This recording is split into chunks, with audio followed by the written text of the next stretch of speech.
about security. The first thing we need to do is to define what we mean by security. This is because when two people are talking about security, they could be meaning two different things. For example, a bank might be concerned with the physical security of the physical assets like cash, gold, and other things that are stored in its vault. They want to protect these against those who might want to steal it. Information security is another area of security, but of something very different. It's security of information. Information these days is very important. Your passwords, for example, are information that you would rather not have someone else know about because they are quite powerful and grant you access to all kinds of things. When we're talking about Wi-Fi penetration testing, the kind of security that we're interested in is information security. Now, we can further subdivide information security into things like system security, network security, and physical security.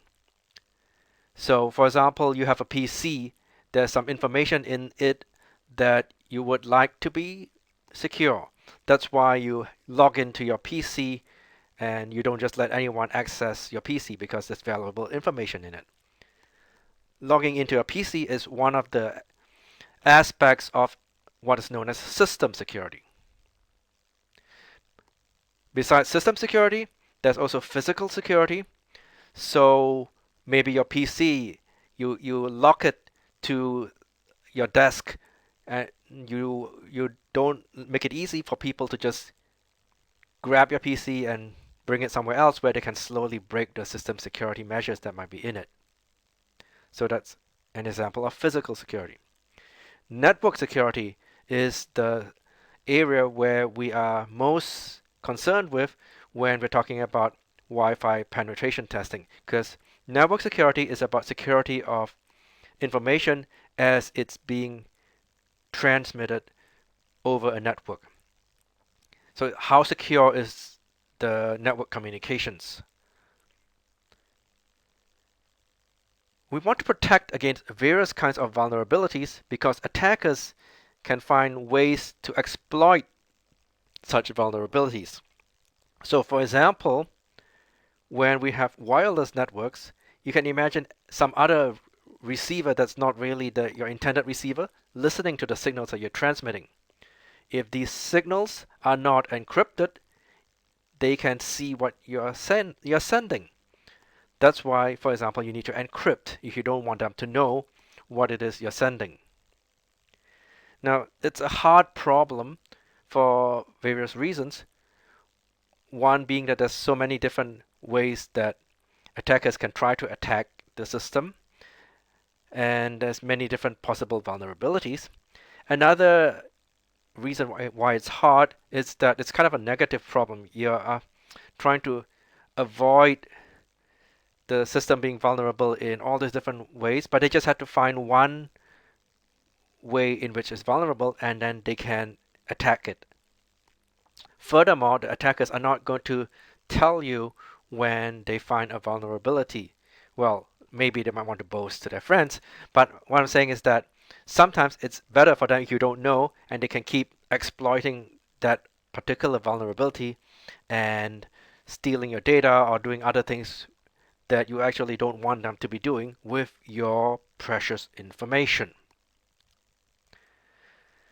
Alright, so Wi-Fi security is about network security. We can be even more precise when we're talking about network security. And to do that, we need to consider the kinds of vulnerabilities that may exist when we're communicating over a network, and then how we can protect against these vulnerabilities. So the first thing that we might want to protect against is people listening to the traffic that's going over the network. So that's known as eavesdropping, and we want to protect against eavesdropping.